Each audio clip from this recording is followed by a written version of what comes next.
Hey, everybody. Thank you for joining us on this Wednesday, November 26th, the day before Thanksgiving. I'm CJ LeMaster, your host for the Digital News Desk update here on WLBT Plus, and also your lead investigative reporter for WLBT. I hope you're doing well on this holiday week. Um, we've had a little bit of technical issues here, so I'm hoping that you can hear me just fine. You may not be able to hear the stories that we are, which is not a good thing, but we're trying to work through that. So if at any point you can't hear what's happening, please let me know in the chat, and we'll do what we can to try to make sure that all of that is addressed and fixed. It seems like every now and then we have something happen here. That technology throws us a little bit of a curveball, as I'm sure happens to all of us. And so holiday weeks are no exception. We have obviously a smaller staff, and the folks that would know exactly how to fix this problem are not here, and so we're just trying to do what we can to get through it and make the best of it. I wanted to thank all of you for watching. We got several of you watching right now on Facebook, also on our YouTube live streams. We're live streaming on both Facebook and YouTube. We also are OTT platform through the app as well. Many different ways that you can watch us and stay up to date on what's going on. So we appreciate all of you for joining us today. The first thing that we want to get to in terms of stories is something that we've actually been following for a while. Many of you may be familiar with this story. This was something that we had been really following for the last couple of years. The State Court of Appeals now upholding the conviction of a man accused of murdering two people on the day of the St. Patty's Parade in Jackson that took place back in 2023. Jordan Cummins was sentenced to life in prison after he was convicted of first-degree murder in the deaths of Joshua Spann and Auden Jubilee Simpkins. Cummins claimed he was being attacked and acted in self-defense, but the appeals court actually determined that evidence in the case supported the jury's verdict. The court also ruled that the jury instructions were proper and that Cummins received effective legal counsel. An analysis of Jackson Water's proposed rate increase shows how the new rates would compare to those in other nearby cities. Now, of course, this is something we've also been following really since before the federal government came in to take over the water and sewer system. Interim water manager Ted Hennepin hired a company called Stantec to determine if an increase is needed and whether residents could afford to pay it. The study was completed back in February. It found that even if the rate increase takes effect, Jackson residents would still be paying less for their water than customers in cities like Mobile, Alabama, and New Orleans. It would also still meet EPA guidelines for affordability. Hennepin announced the roughly 25% rate increase in March, and he's still trying to get a federal judge to approve it. Less than a week from now, you're going to be seeing federal agents here in Mississippi looking to arrest people who are here illegally. More than 200 agents with the U.S. Customs and Border Patrol will be deployed to Louisiana and the Magnolia State. Now, this is called Operation Swamp Sweep. According to the state auditor's office, there are at least 22,000 undocumented immigrants here. You can expect to see agents targeting the southeastern part of the state. The goal of the operation is to arrest roughly 5,000 individuals. While the governor agrees with this operation, immigration attorneys are alarmed and tell us their clients are on high alert. Tactics that they use, that they could come and grab somebody, hurt somebody, and I'm fearful that they could arrest a U.S. citizen. When you say people doing it the right way, those are the people that you know for sure. Everybody can agree they've done this the right way. They've come to the United States with a visa. They've come to the United States as a refugee, and the government is pulling their recognition of them having done that so that they can be illegal, so that they can boost their numbers on deportations. Now, the operation begins December 1st. It's expected to last until February. We got a couple of people who are already saying hi today. Gloria Randall saying that she's watching us. Gloria, I hope you're doing well on this Wednesday. Sheikah Hampton with hearts for every single person watching. She always sends a whole bunch of emojis saying hello, everybody. Sheikah, hope you're doing well. Happy Thanksgiving to you. Happy Thanksgiving to everybody watching. I hope you have a wonderful holiday. Brenda McLaurin Hayes watching from Mendenhall, wishing everyone happy Thanksgiving as well.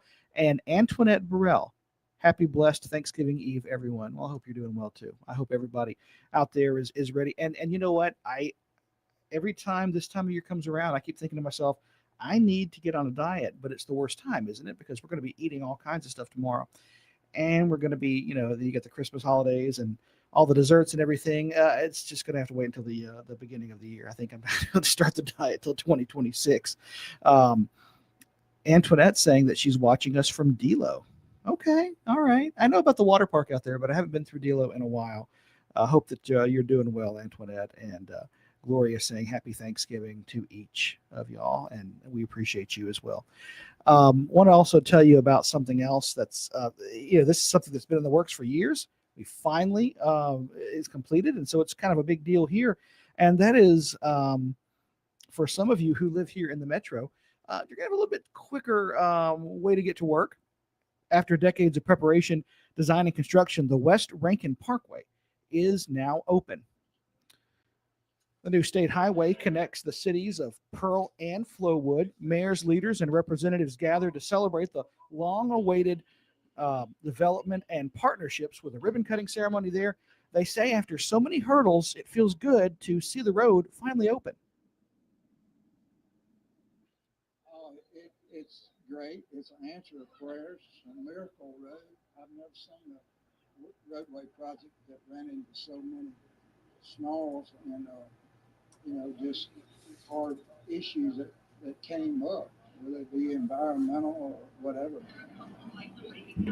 Right after the ceremony, drivers were able to hit the road for the first time. Of course, this is something, if you've been coming through from Pearl, we've seen it, those road closed signs for a while, so it's good to see that area is finally up and running. This is something that we want to let you know about because, again, Black Friday, 2 days away.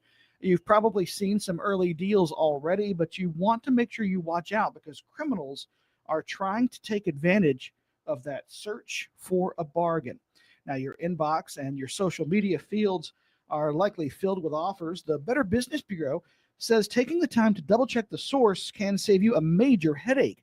Misspelled words used to be a dead giveaway, but the BBB says AI has helped fraudsters clean up things like that.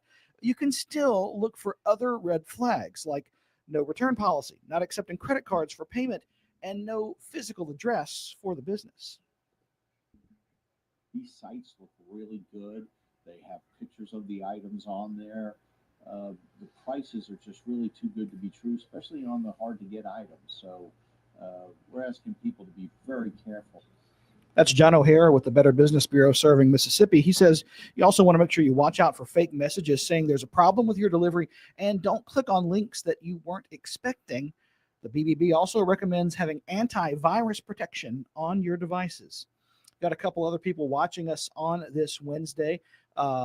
Cedric Harris saying, what's up, watching it from DFW. Happy Thanksgiving to all. Hope you're doing well out there in the Dallas-Fort Worth area. Sheikah Hampton with holiday specific.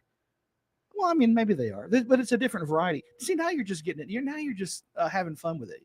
Instead of, we're seeing different types of emojis now. I love that. Thank you, Sheikah, for that. Very, very colorful way to to have, I say to start the day, but it's 1 o'clock. So hopefully you're not starting the day right here. If you are, great. Hey, sleep in and enjoy the day if you had the day off. Melissa Price saying hello, everyone. Happy Wednesday. Hope you're having a great Wednesday, Melissa, as well. And, Jan Gibbons Hendon saying, hope your day will be a good one. Yeah, that's all we can ask for, isn't it? We really hope that everybody has a wonderful day. And as we ramp up to, Thanksgiving, of course, and Black Friday, a lot of people are going to be traveling. Hope everybody's safe there on the roadways as the law enforcement holiday, Thanksgiving holiday period for law enforcement has already started underway in Mississippi. And of course, will go on through the weekend. We want to tell you about something. You've probably heard a lot of chatter about this. I'm sure you've probably gotten alerts on your phone about it regarding the future of Lane Kiffin at Ole Miss. He is the Ole Miss football head coach. There's been a lot of speculation as to whether or not he's going to be entertaining an offer, in Florida or even at LSU, and nothing has really been confirmed officially. But the school, Ole Miss, saying that we're going to hear an announcement after, of course, Ole Miss plays Mississippi State on Friday. Well, that makes this, for many reasons, one of the most intriguing Egg Bowls we've seen in years. For the Rebels, it's about everything happening off the field, though. Kiffin, again, said to be talking with those two schools about moving to one of those programs. And you might be wondering if that's been a distraction for the players ahead of Friday's game. Well, Coach Kiffin had this to say about that. It's a different generation, guys. I know it's different than what we were in when players couldn't leave and players chose to go play for their home state a lot and all that. This is a different generation. They all can leave every year. A lot of that is financially based. And so they don't think the traditional way that years ago about their coach and what's going to go on with him next year. That's not how they think anymore. As a fan, that noise is really loud because it's your team and it's your team for a long time. These kids don't think that way. It just is. It's a product of the system. Of course, the game will kick off. Make sure my notes here. Yeah, Friday morning at 11. It's going to be in Starkville this year, and so we'll see what happens there. Of course, Ole Miss coming into this a national championship contender with a 10-1 record.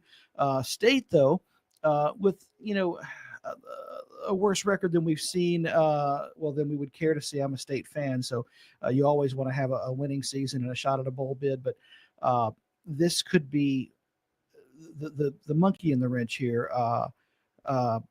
Is the fact that with all this happening at Ole Miss, you wonder if that's going to get to the Rebs and if that's going to affect their performance on Friday. We've seen this happen in years past when uncertainty about the coaching situations has affected Ole Miss and State's performance. I remember Coach Sylvester Croom's last game, where it was widely speculated that he told the players before the Egg Bowl, which was in Oxford that year, that he was, going to be leaving. And, you could tell it. You could tell that the team did not really play that strongly on the field that year. And, of course, Ole Miss handily defeated Mississippi State that year. So we'll see what happens. Obviously, a lot more trash talk to take place between now and Friday. And you wouldn't have it any other way. That's one of the biggest rivalries in Mississippi. We appreciate you watching today, and I hope that everybody has a wonderful Thanksgiving holiday. We're going to be back here at 2:30, your First Alert Weather Team, to have an update on what you can expect the next time that we could see rain chances, which I believe is this weekend. So help you plan that out, kind of figure out how your holiday weekend's going to go, especially if you're traveling. Our early evening newscast start at 4 o'clock today, so don't forget about that. And have a wonderful and safe Thanksgiving holiday. I will not be with you tomorrow, but I'll be back on Friday, and we'll be doing a Black Friday edition, I guess, of WLBT Plus's digital news desk. So thank you again for watching. For all of us here at WLBT, I'm CJ Lemaster, your lead investigative reporter and your host for this digital news desk update. We're going to leave you with a word from our sponsor, Jackson Water. Hope you have a wonderful rest of your week, and happy Thanksgiving. Time for a neighborly tip from Jackson Water. Is it okay to pour fats, oils, and greases down the drain if I run hot water? No! What if I run the garbage disposal? No! How about if I use dish soap at the same time? No! Instead, hang on to a few containers to store and toss old cooking fat and grease once you're done. Jackson Water. Water for all the time.